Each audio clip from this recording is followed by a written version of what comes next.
Hello students, class 11th का chapter 11 P block के तत्व का आज अगला पार्ट हम लोग देखेंगे। हमारा एल्यूमिनियम वाला पोर्शन थोड़ा सा बचा है, उसको आज हम पूरा करते हैं। कल हमने एल्यूमिनियम से रिलेटेड बहुत सारे रीजनिंग क्वेश्चंस देखे। अब आज अगला जो हमारा आज का प्रश्न है वो है कि एल्यूमिनियम के उभयधर्मी व्यवहार को दर्शाने वाले एल्यूमिनियम के उभयधर्मी व्यवहार को दर्शाने वाले गुणों को समझाइए। मतलब एल्यूमिनियम या एल्यूमिनियम का जो अयस्क है कोरंडम, जैसे जो बॉक्साइड अयस्क होता है ना, जिसका सूत्र Al2O3.2H2 होता है, लेकिन अगर केवल Al2O3 की बात करें तो उसको एल्यूमिना कहते हैं। तो ये प्रश्न ऐसे भी आ सकता है कि एल्यूमिनियम के उभयधर्मी व्यवहार को दर्शाने वाली अभिक्रियाएं लिखिए, या एल्यूमिना के उभयधर्मी व्यवहार को दर्शाने वाली अभिक्रियाएं दीजिए। तो सबसे पहली बात आती है उभयधर्मी क्या होता है। उभयधर्मी का मतलब जिसमें अम्ल और क्षार दोनों से क्रिया करने की क्षमता होती है। जो अम्ल से क्रिया करके भी लवण उत्पादित करते हैं और क्षार से क्रिया करके भी लवण बनाते हैं, वे उभयधर्मी यौगिक होते हैं। तो Al2O3 या एल्यूमिनियम, इसमें ये वाला गुण प्रेजेंट होता है। तो एल्यूमिनियम के उभयधर्मी व्यवहार को दर्शाने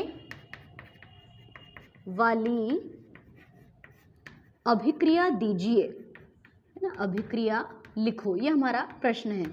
तो हम बताएंगे इसमें कि जो एल्यूमिनियम होता है उसका जो ऑक्साइड है एल्यूमिना, है ना, एल्यूमिनियम का जो प्रमुख ऑक्साइड है Al2O3, जिसको हम कोरंडम भी कहते हैं, ये उभयधर्मी ऑक्साइड है। उभयधर्मी ऑक्साइड इसलिए क्योंकि अम्ल और क्षार दोनों के साथ क्रिया करके लवण बनाता है ना, इसलिए इसमें दोनों प्रकार के गुण पाए जाते हैं।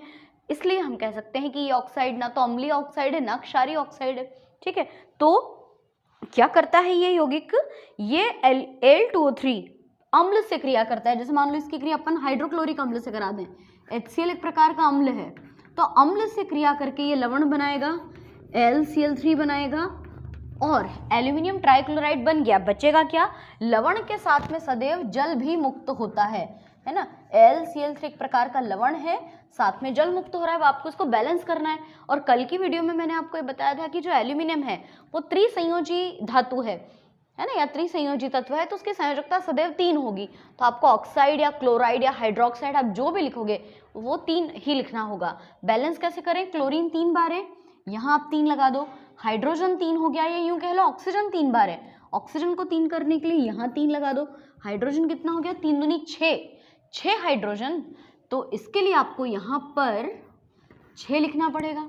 ठीक है, तो Cl कितनी बार हो गया, Cl 6 बार, तो आपको यहाँ पे 2 लगाना पड़ेगा, है ना। और अगर वहाँ 2 लगा दिया तो देखो एल्यूमिनियम अपने आप 2 है। तो वैसे कायदे से धातु को पहले बैलेंस करते हैं, अपने आप धातु में बैलेंस हो जाती है, पर मैंने आपको आज उल्टा बताया। ठीक है, एल्यूमिनियम 2 बार, एल्यूमिनियम 2 बार, ऑक्सीजन 3 बार, इधर ऑक्सीजन 3 बार, हाइड्रोजन और क्लोरीन 6 बार, तो 6 बार क्लोरीन 6 बार हाइड्रोजन। तो जब एल्यूमिना की क्रिया अम्ल से कराते हैं ये तब भी लवण बनाता है। साथ ही जब इस एल्यूमिना की क्रिया किसी क्षार से करा दें, सोडियम हाइड्रोक्साइड सबसे बेस्ट क्षार है, बहुत इजीली अवेलेबल है, कास्टिक सोडा, तो जब एक क्षार से क्रिया करता है तब ये सोडियम मेटा एल्यूमिनेट बनाता है, NaAlO2, इसका नाम है सोडियम मेटा एल्यूमिनेट। इसको दूसरे तरह से भी लिख सकते हैं, हाइड्रोक्साइड के रूप में भी लिख सकते हैं, और बदले में क्या निकलता है, जल, क्योंकि लवण और जल, चाहे आप देखिए ऑक्साइड्स जो होते हैं वो अम्ल से क्रिया करके लवण और जल बनाते हैं, या क्षार से क्रिया करके भी लवण और जल बनाते हैं, परंतु एल्यूमिनियम का ऑक्साइड ऐसा ऑक्साइड है जो अम्ल और क्षार दोनों से क्रिया करके लवण बनाता है। अब इसको जरा बैलेंस करके देख लें, एल्यूमिनियम 2 बार है, यहाँ 2 लगा दो, तो सोडियम 2 बार हो गया, यहाँ 2 लगा दो, तो ऑक्सीजन कितनी बार हो गया, 2 और 3 5, 2 दूनी 4 और 1 5, बैलेंस। हाइड्रोजन कितना हो गया, 2, तो 2 हाइड्रोजन आपको यहाँ पे नजर आ रहा है ना, ये सोडियम मेटा एल्यूमिनेट बन गया। तो ये प्रश्न आपको अच्छे से क्लियरली समझ में आ गया होगा, है ना। एक और हमारा प्रश्न है कि निर्जल LCl3 की बोतल, निर्जल एल्यूमिनियम ट्राइक्लोराइड, ये लिखा है ना LCl3, निर्जल एल्यूमिनियम ट्राइक्लोराइड की बोतल के चारों ओर कि बोतल के चारों ओर श्वेत धूम्र यानी धुआं, श्वेत धूम्र उत्पन्न हो जाते हैं। क्यों श्वेत धूम्र बन जाते हैं या उत्पन्न हो जाते हैं, क्यों? प्रश्न को समझना पहले, है ना। क्या होता है कि AlCl3 की एक बोतल है, कांच की बोतल है जिसके अंदर एल्यूमिनियम ट्राइक्लोराइड रखा हुआ है। तो उस बोतल के चारों ओर वाइट धुआं क्यों निकलता है? ऐसा क्या जादू होता है? तो यहाँ पर क्या क्रिया होती है कि ये जो एल्यूमिनियम जो ट्राइक्लोराइड होता है, ये वायुमंडल में जो नमी होती है उस नमी के साथ क्रिया करके हाइड्रोक्लोरिक गैस HCl गैस को मुक्त करता है। आप लोगों ने बहुत सारी चीज़ें देखी होगी कि जो जादूगर होते हैं वो जादू दिखाते हैं, तो कई बार वो साइंटिफिक होते हैं जादू, मैक्सिमम टाइम वो साइंस का इस्तेमाल करते हैं। तो AlCl3 की बोतल, निर्जल AlCl3 जिसमें रखा हो, आप उसको अगर वायुमंडल में हवा में खुला रखेंगे, है ना, तो उसके आसपास जो वातावरण की जो नमी है उस नमी से AlCl3 क्रिया कर लेता है और HCl गैस मुक्त होती है जो कि आपको सफ़ेद धुएं के रूप में दिखाई देती है। तो क्या समीकरण बनेगा इसका कि AlCl3, है ना, वातावरण की नमी मतलब कि H2O, इन दोनों की क्रिया से क्या बन जाता है? एक तो एल्यूमिनियम ऑक्साइड बन जाएगा, है ना, Al2O3 बन जाएगा और बदले में HCl गैसीय अवस्था में मुक्त होगी और यही गैस जो है वो श्वेत धूम्र के रूप में आपको नजर आएगी। बैलेंस करें इसको पहले अपन, देखो एल्यूमिनियम 2 बार, पहले धातु को बैलेंस करते हैं, धातु अपने आप बैलेंस हो जाती है। हाइड्रोजन 2 बार, यहाँ 2 लगा दो, पर एल्यूमिनियम 2 तिया 6 बार है, क्लोराइड 6 बार है, तो क्लोराइड को 6 बनाने के लिए आपको यहाँ पे 6 लिखना पड़ेगा। हाइड्रोजन 6 हो गया, हाइड्रोजन को 6 बनाने के लिए यहाँ पे 3 लिखना होगा, तो 3 दूनी 6 हो गया। देखो ऑक्सीजन अपने आप बैलेंस हुआ, तो HCl के कारण आपको वहाँ पर क्या दिखाई देते हैं? सफ़ेद रंग का धुआं या श्वेत धूम्र नजर आते हैं, है ना। इसके बाद एक प्रश्न और है एल्यूमिनियम से रिलेटेड, समीकरण से संबंधित है। ये आपके NCERT की किताब में दिया है। क्वेश्चन है कि क्या होता है जब केवल समीकरण दीजिए, है ना, ओनली केमिकल रिएक्शन, हिंदी में लिखते हैं अपन इसको, है ना, केवल समीकरण लिखिए। तो क्या होता है जब वाले जो क्वेश्चंस होते हैं ना, उसमें आपको सिर्फ समीकरण लिखना होता है। जैसे सबसे पहले बताया गया है कि जलीय एल्यूमिना की कास्टिक सोडा से क्रिया कराने पर, है ना, एल्यूमिना की, प्रश्न आप लोग सुनकर लिख लो कॉपी में, जलीय एल्यूमिना की कास्टिक सोडा से क्रिया कराने पर। अब जलीय एल्यूमिना का मतलब जिसमें जल के अणु भी प्रेजेंट हो, Al2O3.2H2O हो गया ना जलीय एल्यूमिना, मतलब बॉक्साइट आयस्क हो गया ये। इसकी क्रिया कास्टिक सोडा के साथ कराते हैं NaOH, और वो भी NaOH के विलयन के साथ में। तो यहाँ पे हमको जल का एक अणु और लेना होगा, तो इनकी आपसी क्रिया से बन जाता है सोडियम मेटाएल्यूमिनेट। देखिए सोडियम मेटाएल्यूमिनेट NaLO2 होता है, पर उसको दूसरी तरह से हाइड्रोक्साइड के रूप में भी लिख सकते हैं, तो ये बन जाएगा सोडियम Na और AlOH का होल 4, है ना, ऐसे भी इसको लिखा जा सकता है। तो देखिए कैसे संतुलित करें इसको हम, एल्यूमिनियम 2 बार है, आगे 2 लगा दो, एल्यूमिनियम 2 बार हो गया, सोडियम भी 2 बार हो गया, तो यहाँ 2 लगाना पड़ेगा आपको सोडियम को 2 बनाने के लिए, ठीक है। एल्यूमिनियम सोडियम दोनों 2 बार हो गए। हाइड्रोजन गिनते कितने हुए? OH का होल 4, मतलब 4 हाइड्रोजन, और यहाँ पे ट्वाइस भी दिया है, यानी 4 दूनी 8। एल्यूमिनियम जो है ये होल 4 का मतलब कि OH 4 बार है, उसके आगे 2 लगा, मतलब ऑक्सीजन भी 8 बार है, हाइड्रोजन भी 8 बार है। ऑक्सीजन हाइड्रोजन दोनों 8-8 बार हो रहे हैं, तो इधर ऑक्सीजन गिन के देखें जरा, 3 और 2 5, 6 7 8 हो गया ऑक्सीजन 8 बार। हाइड्रोजन को देखें 4 5 6 7 8 बैलेंस। तो ये समीकरण आप ऐसे भी लिख सकते हैं कि क्या होता है जब जलीय एल्यूमिना की क्रिया कास्टिक सोडा के साथ कराते हैं, तो हमको बताना है कि सोडियम मेटाएल्यूमिनेट बनता है। आप इसमें से NaLO2 को रखकर बाकी H2O को हटा भी सकते हो, है ना। चलिए आगे की बात करते हैं अपन। दूसरा क्वेश्चन दिया गया है कि कार्बन मोनोऑक्साइड को जिंक ऑक्साइड के साथ गर्म करते हैं। खैर ये जो प्रश्न है ये ग्रुप नंबर 14 से संबंधित है। हमारा जो चैप्टर पी ब्लॉक के तत्व वो 2 भागों में डिवाइडेड है, ग्रुप नंबर 13 और 14। 13 में बोरॉन एल्यूमिनियम को हमने डिटेल में पढ़ा, तो पर क्योंकि आपकी एनसीईआरटी की किताब में क्वेश्चन दिया हुआ था तो हमने बीच में ग्रुप नंबर 14 को ऐड कर लिया है। तो प्रश्न है कि कार्बन मोनोऑक्साइड को जिंक ऑक्साइड के साथ गर्म करने पर तो क्या हो जाएगा। ये कार्बन मोनोऑक्साइड इस ऑक्सीजन को ग्रहण कर लेगा, मतलब यहाँ तो बन जाएगा कार्बन डाइऑक्साइड, है ना, CO2 गैस, और बदले में जिंक मुक्त हो गया। ये एक प्रकार की रेडॉक्स अभिक्रिया है, ऑक्सीकरण अपचयन की क्रिया हो रही है यहाँ पर, है ना। जो ऑक्सीजन को ग्रहण करता है उसका ऑक्सीकरण, और जो ऑक्सीजन को त्यागता है उसका अपचयन हो जाता है। इसके बाद अगला प्रश्न है कि सिलिकॉन डाइऑक्साइड की क्रिया HF हाइड्रोफ्लोरिक अम्ल से कराने पर, HF से कराने पर, है ना, योग अभिक्रिया है ये। सिलिका, SiO2 को बोलते हैं सिलिका, इसकी क्रिया HF से कराने पर, हाइड्रोफ्लोरिक अम्ल से कराने पर, तो इस क्रिया में क्या होता है, सिलिकॉन टेट्राफ्लोराइड बन जाता है SiF4 और बदले में जल के अणु मुक्त होते हैं सिलिका को HF के साथ गर्म करने पर। तो देखो SiF4, 4 हाइड्रोजन है यहाँ, 4 फ्लोरीन 4 बार, हाइड्रोजन भी 4 बार, तो यहाँ पे 2 लगा दो, ऑक्सीजन 2 बार है, सिलिकॉन 1 बार है, तो ये जो मुख्य पदार्थ है इसका नाम क्या है, सिलिकॉन टेट्राफ्लोराइड। और एक अंतिम क्वेश्चन दिया है इसमें कि कैल्शियम कार्बोनेट को गर्म करने पर, CaCO3 को गर्म करने पर, CaCO3 को गर्म कर दोगे तो कैल्शियम ऑक्साइड और CO2 गैस रिमूव होगी। तो ये जो प्रश्न दिया है, ये 4 जो समीकरण हैं ये आपके एनसीईआरटी की किताब में दी हुई हैं, तो जिनमें से ये सिर्फ एल्यूमिना से रिलेटेड एक ही था, बाकी ये तीनों प्रश्न समूह 14 से संबंधित हैं। एक क्वेश्चन और बचा है एल्यूमिनियम से संबंधित, जो है एल्यूमिनियम और बोरॉन में अंतर, क्योंकि एल्यूमिनियम बोरॉन दोनों एक ही समूह के सदस्य हैं ना, बोरॉन और एल्यूमिनियम में अंतर लिखिए, है ना, ये प्रश्न है। तो दोनों एक ही ग्रुप के सदस्य हैं, दोनों कहाँ रहते हैं, पी ब्लॉक में, पी ब्लॉक के ग्रुप नंबर 13 में। अपन कैसे याद करते हैं, बैंगन, आलू, गाजर, इन, थेली एक ही समूह में रहते हैं।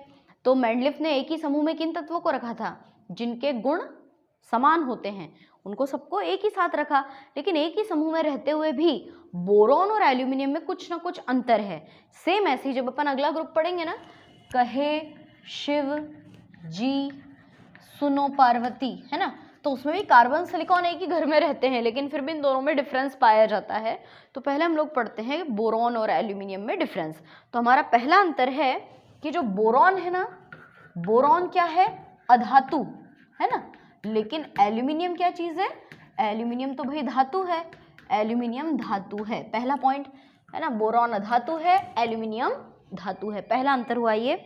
बोरॉन क्योंकि अधातु है तो ये ऊष्मा व विद्युत का क्या होना चाहिए, सोचिए, कुचालक होता है, ऊष्मा और विद्युत का कुचालक होता है। जबकि आप यहाँ पूरा डिटेल में लिखना कि एल्यूमिनियम ऊष्मा और विद्युत दोनों का सुचालक होता है, बहुत बेस्ट होता है ये। इसके अंदर तो इलेक्ट्रिसिटी का प्रवाह कॉपर से भी अच्छा होता है, इसलिए संचरण केबल में एल्यूमिनियम का प्रयोग करते हैं, ये चीज़ हमने कल पढ़ी थी, है ना। अगली बात, इसका जो मेल्टिंग पॉइंट होता है बहुत ज़्यादा होता है, इसका गलनांक, मेल्टिंग पॉइंट का मतलब गलनांक, है ना, इसका गलनांक होता है 2800 डिग्री सेंटीग्रेड, ठीक है, जबकि एल्यूमिनियम का जो गलनांक है वो सिर्फ 600 डिग्री सेंटीग्रेड पे ही ये पिघल जाता है, ठीक है। अगली बात, अगला अंतर कि बोरॉन जो है वो दिखने में सफ़ेद रंग का होता है ना, बोरॉन दिखने में सफ़ेद होता है, वाइट कलर का होता है, जबकि एल्यूमिनियम पता है कैसा दिखता है,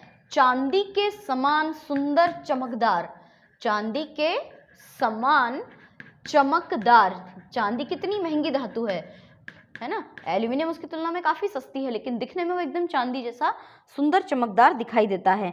अगली बात कि क्योंकि बोरॉन अधातु है ना, तो बोरॉन अम्ल से क्रिया नहीं करता, कैसे करेगा, क्योंकि वो अधातु है ना, वैसे अन्य धातुएं करती हैं पर बोरॉन कोई क्रिया नहीं करता है अम्ल से, जबकि ये जो धातु है एल्यूमिनियम, एल्यूमिनियम तो अम्ल से क्रिया कर क्या बनाती है, अपन ने अभी देखा ना, अम्ल से क्रिया कर लवण बनाती है और हाइड्रोजन गैस मुक्त करती है है ना। सभी धातुएं, कोई सी भी धातु हो, आप इसकी क्रिया अगर किसी भी अम्ल से कराओगे तो वो सदैव हाइड्रोजन गैस को मुक्त करेगी। इसका समीकरण भी मैं आपको बता दूं, एल्यूमिनियम अम्ल से क्रिया करके AlCl3 बनाता है, एल्यूमिनियम ट्राइक्लोराइड, और बदले में हाइड्रोजन गैस मुक्त होती है। बैलेंस करें इसको अपन, LCl 3 बार है, यहाँ पे 3 बार, यहाँ पे हाइड्रोजन 2 बार, तो इसको अगर 2 लगा दें तो क्लोरीन हो गया 2 तिया 6, यहाँ 6 लगा दो, यहाँ 3 लगा दो, यहाँ पर 2, है ना। ये तो एल्यूमिनियम के क्लोराइड की क्रिया हो गई। अब एल्यूमिनियम की क्रिया किसी दूसरे अम्ल से करा दो, सल्फ्यूरिक अम्ल से करा दो, तब क्या बन जाएगा, एल्यूमिनियम का सल्फेट AlSO4 का whole thrice plus H2 hydrogen gas, है ना। अब देखो यहाँ पर क्या होगा कि एल्यूमिनियम की क्रिया सल्फ्यूरिक एसिड से कराते हैं, SO4 का होल थ्राइस, मतलब यहाँ पर लगना चाहिए 3, है ना, Al 2 और हाइड्रोजन कितना हो गया यहाँ पर 3, यानी अम्ल से क्रिया करके ये हाइड्रोजन गैस मुक्त करता है। तो ये हमारा पूरा हुआ समूह नंबर 13, टोटली कंप्लीट हो चुका है। अब चैप्टर पूरा नहीं हुआ, आधा चैप्टर कंप्लीट हुआ है हमारा। हमने ग्रुप नंबर 13 में जितनी भी बातें थी वो सारी क्लियर की। अब हम लोग शुरू करते हैं नेक्स्ट हमारा टॉपिक 14। इसी पार्ट के अंतर्गत बी ब्लॉक के अंतर्गत समूह 14 दिया गया है, और समूह 14 को हम लोग कार्बन परिवार के नाम से जानते हैं, है ना। समूह 14 और नाम होगा इसका कार्बन परिवार, ठीक है, कार्बन फैमिली। कौन कौन आते हैं इसमें, कहे शिव जी सुनो पार्वती। देखो एक प्रश्न ऐसा आता है कि समूह 14 के सदस्यों के नाम, संकेत और इलेक्ट्रॉनिक विन्यास लिखिए। वैसे तो इस चैप्टर का जो बिल्कुल फर्स्ट वीडियो है उसमें मैंने आपको इलेक्ट्रॉनिक विन्यास सिखाए हैं, पर आज फिर हम उसको स्टार्ट कर रहे हैं, इसलिए थोड़ी सी कॉमन चीज़ें हम लोग देख लेते हैं। तो परमाणु क्रमांक 6, 14, उसका 31 था तो इसका 32, 48 के बाद 49 तो इसका 50, और यहाँ पर 82, है ना। परमाणु क्रमांक का ट्रिक मैं आपको बता चुकी हूँ, कैसे निकालते हैं इसका परमाणु क्रमांक, 2, 8, 8, 18, 18, 32 के अकॉर्डिंग, है ना। कार्बन, सिलिकॉन, जर्मेनियम, टीन और लेड, ये तत्व आते हैं इसके अंदर। अच्छा, उसमें मैंने आपको बताया था कि कौन कौन थे वो, बैंगन, आलू, गाजर इन थैली में नहीं, है ना, ऐसा आपको याद करवाया था मैंने। और ये होगा कहे शिवजी सुनो पार्वती, कहे शिवजी सुनो पार्वती फूल, है ना, Fl, यहाँ पे Fl नाम का तत्व आता है। जैसे निहोनियम नाम का जो तत्व है वो बहुत ज़्यादा भी प्रचलित नहीं है, ऐसे Fl नाम का जो तत्व है वो भी बहुत ज़्यादा भी प्रचलित नहीं हुआ है। तो इसका परमाणु क्रमांक था 113, तो इसका होगा 114, ठीक है, यहाँ तक तो क्लियर है चीज़। और अगली बात हम करते हैं कि इनका जो सामान्य इलेक्ट्रॉनिक विन्यास है वो NH2NP2 होता है ना। तो थोड़ा सा मैं आपको फिर से रिवाइज करा दूं, 1s2, 2s2, 2p2। अच्छा, एक और आपके बात मन में प्रश्न आ रहा होगा कि इलेक्ट्रॉनिक विन्यास कैसे निकाल दिए, परमाणु क्रमांक कैसे निकाले। तो परमाणु क्रमांक के लिए देखो, कहे शिव जी सुनो पार्वती, पिछली वीडियो में वैसे मैं सारी बातें बता चुकी हूँ, पर रिपीट करने का मुख्य उद्देश्य ये है कि फिर से आपको फर्स्ट वीडियो पे जाना पड़ेगा, क्यों ना आपको इसी वीडियो में वापस वही बातें रिपीट मिल जाए। देखो कैसे इलेक्ट्रॉनिक विन्यास याद, परमाणु क्रमांक याद करते हैं।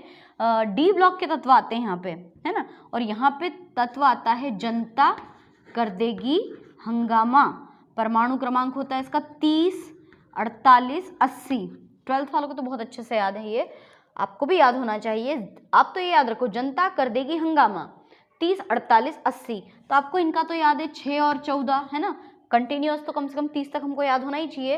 अब 30 के बाद इधर 31 तो इसका 32, 48 के बाद 49 इसलिए 50, 80 के बाद 81 तो ये हो गया 82, और इसका 113 और इसका 114, है ना। ऐसे हम लोग इनके परमाणु क्रमांक निकाल सकते हैं, ठीक है। जनता, कर देगी, हंगामा, इस लाइन को याद रखना।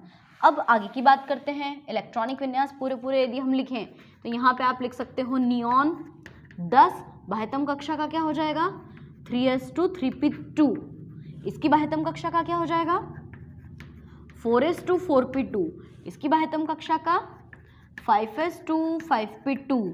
इसमें 6s2, 6p2, और लास्ट वाले में आ जाएगा 7s2, है ना। तो अभी क्योंकि ये इसका वर्णन भी नहीं दिया है हमारी बुक में और अभी इतना ज़्यादा इंक्लूड भी नहीं हुआ है, तो चलो नियॉन के बाद कौन आता है, ऑर्गन। ऑर्गन 18, 18, 19, 20, 21, 22, हमको चाहिए 32, बीच में लगा देते हैं 3d10। ऑर्गन के नीचे कौन आता है, क्रिप्टॉन। क्रिप्टॉन 36, 36, 37, 38, 39, 40, हमको चाहिए 50, यहाँ लिख देते हैं 4d10। उसके बाद आता है xenon 54, xenon 54, 3d10, 4d10, 5d10 और यहाँ लिख सकते हैं 4f 14, है ना। टोटल कर लो 54 और 10 64 और 10 74, 78, 79, 80, 81, 82, ये हो गया पूरा। तो ये है आपका इलेक्ट्रॉनिक विन्यास कार्बन परिवार का। प्रश्न आ सकता है कि समूह 14 के सदस्यों के सामान्य नाम, संकेत और उनके इलेक्ट्रॉनिक विन्यास लिखिए। अब चूंकि हम लोग इलेक्ट्रॉनिक विन्यास लिख चुके हैं तो मैं आपको इनके कुछ भौतिक गुण जो हैं उनको यहीं पर समझा देती हूँ कि इनके भौतिक गुण कौन कौन से हैं। कि जब हम समूह में ऊपर से नीचे आते हैं तो देखो कार्बन का संरचना कैसे बनेगी, 2 सर्कल बनेंगे, पहले कोश में 2, बाह्यतम कोश में 4, इनके बाह्यतम कोश में 4 इलेक्ट्रॉन होते हैं। फिर सिलिकॉन 2, 8, है ना, और बाह्यतम कक्षा में कितने इलेक्ट्रॉन आते हैं, 1, 2, 3, 4, है ना। कहे शिव जी। गैलियम 4 लिखा है ना, 4s2 4p2, तो देखो 4 सर्कल बनाओ आप, 1, 2, 3, है ना, यानी 4 कोश बनेंगे। 2, 8, 18, 32 है ना, 18 और 10 28, 29, 30, 31, 32 हो गया ये, है ना, ज़ेनॉन। उसके बाद टीन, तो 1, 2, 3, 4, 5, है ना, इसके बाह्यतम कक्षा में भी वही 4 इलेक्ट्रॉन।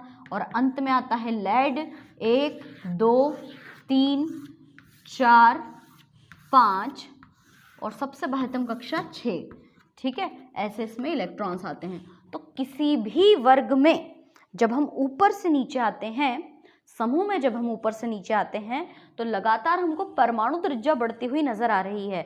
ऊपर से नीचे आने पर कंटिन्यूअसली इनकी परमाणु त्रिज्या बढ़ती है। परमाणु त्रिज्या बढ़ती है तो स्वाभाविक सी बात है कि इनका आकार बढ़ता है, और जैसे जैसे इनका आकार बढ़ता है नाभिक से बाह्यतम कोश के बीच की दूरी बढ़ती जाती है, और नाभिक से बाह्यतम कोश के बीच की दूरी बढ़ती है तो बाह्यतम कोश पर नाभिक का आकर्षण बल कम हो जाता है। इसलिए ऊपर से नीचे आने पर इनकी जो आयनन ऊर्जा होती है वो कम होती है ना। लेकिन परमाणु त्रिज्या जो होती है वो क्या होती है, वो बढ़ती है, अधिक होने लग जाती है, साइज उसका बढ़ता जाता है ना। तो वैसे 3rd चैप्टर में ये सारी बातें हम लोगों ने क्लियर की थी। अब क्योंकि परमाणु त्रिज्या की बात की है तो साथ ही साथ हम यहाँ पे इलेक्ट्रॉनिक विन्यास के साथ साथ हमको एक बात और ऑक्सीकरण अवस्था समझनी होगी। इनका इलेक्ट्रॉनिक विन्यास है NH2 तो S कक्षक में 2 इलेक्ट्रॉन और P कक्षक में कितने इलेक्ट्रॉन होते हैं, 2 इलेक्ट्रॉन होते हैं। जब ये चारों इलेक्ट्रॉन्स त्याग देते हैं तो चारों इलेक्ट्रॉन त्यागने पर इनकी जो सामान्य ऑक्सीकरण अवस्था होती है वो +4 होती है। लेकिन यहाँ पर एक और चीज यहाँ लागू हो जाती है, अक्रिय युग्म प्रभाव। अक्रिय युग्म प्रभाव किसको कहते हैं, अक्रिय युग्म प्रभाव का मतलब होता है कि बाह्यतम कक्षा में आप देखिए जरा, बाह्यतम कक्षा किस किस को बोलते हैं अपन, 2s2 2p2, 3s2 3p2, 4s2 4p2, 5s2 5p2 and 6s2 6p2। इसमें जो s कक्षक है 2s 3s 4s 5s, मतलब अपन ने ns लिख दिया है ना। 2 3 4 5 6 के स्थान पे आप नंबर्स ऑफ इलेक्ट्रॉन्स लिख सकते हो, नंबर ऑफ शेल लिख सकते हो। तो n के स्थान पे 1 2 3 4 5 6 आता है। तो s कक्षक के अंदर आपको ये इलेक्ट्रॉन कैसे दिखाई दे रहे हैं, इलेक्ट्रॉन जोड़े में, है ना। अक्रिय युग्म प्रभाव क्या है, s कक्षक के इलेक्ट्रॉन पेयर, इलेक्ट्रॉन युग्म का बंध बनाने में भाग न लेना क्या कहलाता है, अक्रिय युग्म प्रभाव। मतलब भैया ये अकड़ता है, ये बोलता है भैया मेरा तो जोड़ा कंप्लीट है, मैं क्यों किसी को इलेक्ट्रॉन दूं। तो ऊपर वाले जो तत्व होते हैं वो 4 इलेक्ट्रॉन त्याग देते हैं, लेकिन जैसे जैसे ऊपर से नीचे आते हैं आकार बढ़ने के साथ साथ अक्रिय युग्म प्रभाव दिखाई देने लगता है। इसलिए इन तत्वों की ऑक्सीकरण अवस्था +4 के साथ साथ +2 भी होती है। ये +2 ऑक्सीकरण अवस्था भी दर्शाते हैं। कुछ तत्व दोनों तरह की ऑक्सीकरण अवस्था दर्शाते हैं, जैसे लेड, PbCl2 भी होता है, PbCl4 भी होता है, लेड डाइक्लोराइड, लेड टेट्राक्लोराइड। इस कंडीशन में लेड की ऑक्सीकरण संख्या +2 है, इस कंडीशन में +4 है। एसेटीन SnCl2 और SnCl4, स्टेनस डाइक्लोराइड में +2, स्टेनस टेट्राक्लोराइड में +4। तो ऊपर से नीचे आने पर परमाणु त्रिज्या बढ़ने के साथ साथ ये अक्रिय युग्म प्रभाव दर्शाते हैं, इसलिए कुछ सदस्य +4 के साथ साथ +2 ऑक्सीकरण अवस्था भी प्रदर्शित करते हैं, है ना। तो ये चीज़ आपको बहुत अच्छे से समझ में आ गई होगी। ये कुछ कॉमन फैक्टर्स थे। अब इस ग्रुप में कार्बन, जैसे हमने पुराने ग्रुप में क्या करा था, पहले बोरॉन और बोरॉन से रिलेटेड जितने भी क्वेश्चन थे उनको हमने डिटेल में हल किए, फिर एल्यूमिनियम से संबंधित प्रश्न पढ़े। ठीक ऐसे ही इस समूह में भी कार्बन, कार्बन के यौगिक, सिलिकॉन और सिलिकॉन के यौगिक। लेकिन एनसीईआरटी में कोविड की वजह से जो सिलिकॉन के कुछ जो टॉपिक्स हैं, सिलिकॉन सिलिकेट्स, उसको हटा दिया गया है, लेकिन कार्बन पूरा कंप्लीटली है। तो हमको शुरुआत करनी है इसमें कार्बन से, है ना।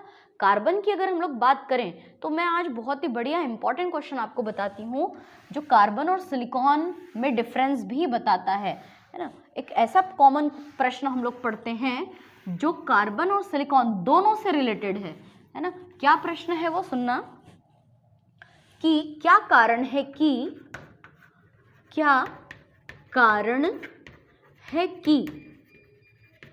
CCl4 का, कार्बन टेट्राक्लोराइड का जल अपघटन, कार्बन टेट्राक्लोराइड का जल अपघटन नहीं होता, लेकिन SiCl4 का जल अपघटन होता है, क्यों? समझ में आई बात? क्या क्वेश्चन है कि सिलिकॉन टेट्राक्लोराइड तो भैया जल अपघटित हो जाता है, कार्बन क्यों नहीं होता, है ना। तो सीधा सा इसका उत्तर है, इसका उत्तर छुपा है इसके इलेक्ट्रॉनिक विन्यास में, है ना। कैसे छुपा है देखते हैं। अभी मैंने यहाँ पर इलेक्ट्रॉनिक विन्यास लिखा था, तो कार्बन का परमाणु क्रमांक कितना, 6, इलेक्ट्रॉनिक विन्यास 1s2 2s2 2p2। 2p के बाद कौन सा कोश आता है, 1s 2s 2p, उसके बाद आता है 3s, उसके बाद आता है 3p और उसके बाद आता है 3d। ठीक है, ये बात पे गौर करना। क्या कार्बन में तीसरा गोला बना हुआ है क्या? कितने कोश हैं? सिर्फ 2 ही कोश है ना, पहले में 2, दूसरे में 4। ये आपको यहाँ पे नजर आ रहा है कि पहली कक्षा में 2 इलेक्ट्रॉन है, दूसरी कक्षा में 4 इलेक्ट्रॉन है, तीसरी कक्षा ही नहीं है, मतलब कार्बन के बाह्यतम कक्षा में डी कक्षक नहीं है, है ना, तीसरा सर्कल ही नहीं है। लेकिन हाँ सिलिकॉन का परमाणु क्रमांक होता है 14, इलेक्ट्रॉनिक विन्यास 1s2 2s2 2p 6 3s2 3p2, पहली कक्षा में 2, दूसरी कक्षा में 8, बाह्यतम कक्षा में 4। अच्छा 3s है 3p है, मतलब तीसरा गोला है। तो ये जो गोल सर्कल आपको नजर आ रहा है, इसके अंदर आपको तीसरा सर्कल दिखाई दे रहा है, और 3s 3p के बाद में 4s और 3d आता है, यानी 3d भी थर्ड वाले गोले में इंक्लूड होगा ना। तो इसके पास में रिक्त डी कक्षक प्रेजेंट है, डी में भले कोई इलेक्ट्रॉन नहीं है पर प्रेजेंट तो है ना, तो रिक्त डी कक्षक है, और रिक्त है मतलब भैया इसके पास इलेक्ट्रॉन रखने के लिए पर्याप्त स्थान है। अगर अपन इसको इलेक्ट्रॉन दे दें तो अपने पास इलेक्ट्रॉन रख सकता है। अब देखिए प्रश्न क्या है, हमको भी कार्बन सिलिकॉन से ही मतलब है, तो हम इनको हटा देते हैं। तो हमारा सीधा सा उत्तर ये होगा कि भैया CCl4 का जल अपघटन इसलिए नहीं होता, है ना, कार्बन टेट्राक्लोराइड का जल अपघटन इसलिए नहीं होता क्योंकि उसके पास क्या होता है कि जब इनका जल अपघटन होता है ना, तो जल की संरचना ऐसी होती है ना, ऑक्सीजन के बाह्यतम कोश में 1 2 3 4 5 6 इलेक्ट्रॉन है, ये आपस में ऐसी साझेदारी कर लेते हैं। ठीक है, तो जितनी बार ये क्रिया करेगा ये बदले में इलेक्ट्रॉन का जोड़ा देता है। किसको? जैसे मान लो कार्बन टेट्राक्लोराइड की जल से क्रिया करा दें तो HCl निकल जाता है और ये इलेक्ट्रॉन का जोड़ा कार्बन को देना चाहता है, पर बेचारे कार्बन के पास रिक्त कक्षक है क्या? उसके पास तो कोई रिक्त डी कक्षक नहीं है। देखो इसका इलेक्ट्रॉनिक विन्यास तो 1s2 2s2 2p2 पे ही रुक गया, उसके पास कोई रिक्त डी कक्षक नहीं है, मतलब उसके पास जल से मिलने वाले इलेक्ट्रॉन युग्म को रखने का कोई स्थान नहीं है, इसलिए CCl4 का जल अपघटन नहीं होता। जबकि सिलिकॉन टेट्राक्लोराइड का जल अपघटन इसलिए हो जाता है क्योंकि उसकी बाह्यतम कक्षा में रिक्त डी कक्षक है और रिक्त डी कक्षक में वह जल से प्राप्त इलेक्ट्रॉन युग्म को आसानी से प्राप्त करके रख सकता है, इस वजह से उसका आसानी से जल अपघटन हो जाता है। अब ये बात केवल बोल के तो समझ में नहीं आएगी, उसके लिए आपको समीकरण बताना पड़ेगा, है ना। तो देखना बहुत इंटरेस्टिंग रिएक्शन है। सिलिकॉन टेट्राक्लोराइड SiCl4, इसकी क्रिया हम कराएंगे जल से, है ना, तो बन जाएगा सिलिकॉन टेट्राहाइड्रोक्साइड और बदले में HCl मुक्त होंगे, है ना। देखो सिलिकॉन टेट्राक्लोराइड को बदल दिया सिलिकॉन टेट्राहाइड्रोक्साइड में, तो चारों Cl को हटा दिया, उसके स्थान पे चारों OH समूह आ गए। Cl 4 बार है, यहाँ 4 लगा दो। हाइड्रोजन कितनी बार हो गए भाई? 4 ये और 4 ये 8, और ऑक्सीजन 4, है ना। ये क्रिया है, पर ऐसे मज़ा नहीं आता है। इसको देखो कैसे लिखते हैं, सिलिकॉन टेट्राक्लोराइड SiCl4, ठीक है, इसका नाम है सिलिकॉन टेट्राक्लोराइड। इसके नीचे आप इसका नाम लिख दीजिए। सिलिकॉन टेट्राक्लोराइड की क्रिया पहले हम जल से कराते हैं। जब इसकी क्रिया जल से कराते हैं तो प्रत्येक जल के पास में इलेक्ट्रॉन युग्म है। हर बार क्या होगा कि ये HCl निकल जाएगा, है ना, ये क्या निकल गया आपका HCl, तो बचा क्या Si। 3 स्थान पे तो Cl हैं और एक स्थान पे आ गया OH, और OH आया तो बदले में उसने उसको इलेक्ट्रॉन का जोड़ा भी दिया, तो इलेक्ट्रॉन युग्म रखने के लिए उसके पास रिक्त डी कक्षक है। तो ये बन गया मोनोहाइड्रोक्सो ट्राइक्लोरोसिलिकॉन, है ना, मोनोहाइड्रोक्सिल ट्राइक्लोरोसिलिकॉन। खैर नाम लिखने की कोई जरूरत नहीं है, वो सिलिकॉन टेट्राक्लोराइड है, ये सिलिकॉन ट्राइक्लोराइड है। फिर इसकी क्रिया कराते हैं एक बार फिर से जल के अणु से, एक बार और इसकी क्रिया जल से कराओगे तो इस बार ये HCl का अणु निकल जाएगा, है ना। तो एक HCl निकला तो फिर बचा क्या, सिलिकॉन के पास 2 बार तो OH हो गए और 2 बार Cl हो गए, डाइक्लोरो डाइहाइड्रोक्सी सिलिकॉन बन गया और HCl भी निकल गया। तीसरी स्टेप उसको मैं दोबारा यहाँ उतार लेती हूँ ताकि आपको समझ में अच्छे से आएगा। अब 2 बार तो OH जुड़ चुका है और 2 बार का Cl बचा है। इसकी क्रिया एक बार फिर से जल के अणु से कराते हैं। फिर जल का अणु क्या करेगा, वही काम कि इस बार इस HCl को लेके चला जाएगा, ये HCl निकल गया, तो बचा क्या, अंत में सिलिकॉन के पास 3 स्थान पर तो हो गए OH, है ना, और सिर्फ एक ही स्थान पर बचा हुआ है आपका Cl, है ना। और अब क्या होना चाहिए सोचिए, एक लास्ट अभिक्रिया, अंत में एक बार और जल के अणु की क्रिया होती है सिलिकॉन ट्राइहाइड्रोक्साइड और मोनोक्लोरो से, तो ये Cl और ये H निकल जाएगा HCl के रूप में। तो भाई बचेगा क्या, चारों तरफ क्या बन गया, चारों ओर बन गया सिलिकॉन टेट्राहाइड्रोक्साइड, ये बना आपका सिलिकॉन टेट्राहाइड्रोक्साइड। देखो अब आपको ये समीकरण समझ में आएगा। हमने स्टार्टिंग में क्या लिया, सिलिकॉन टेट्राक्लोराइड। इस सिलिकॉन टेट्राक्लोराइड की क्रिया 4 बार जल के अणुओं से कराई। देखो 4 बार है क्या, 1 है ना, 1 2 3 और 4, है ना। तो सिलिकॉन टेट्राक्लोराइड को काय में चेंज कर दिया, सिलिकॉन टेट्राहाइड्रोक्साइड में। वो देखो सिलिकॉन टेट्राहाइड्रोक्साइड बना और HCl कितनी बार निकले, 4 बार। तो ये देखिए 1 ये 2 ये 3 और ये 4, ये पूरा स्टेप आपको समझ में आ जाएगा, तब आप ये समीकरण भी लिख सकते हैं। अब आप ही सोच लो कि मार्क्स आपको सबसे ज़्यादा कब मिलेंगे, जब आप उसका फुल समीकरण लिखोगे। तो सिलिकॉन और कार्बन से संबंधित ये प्रश्न था। अगली वीडियो में हम इसके अगले पार्ट पर डिस्कस करेंगे।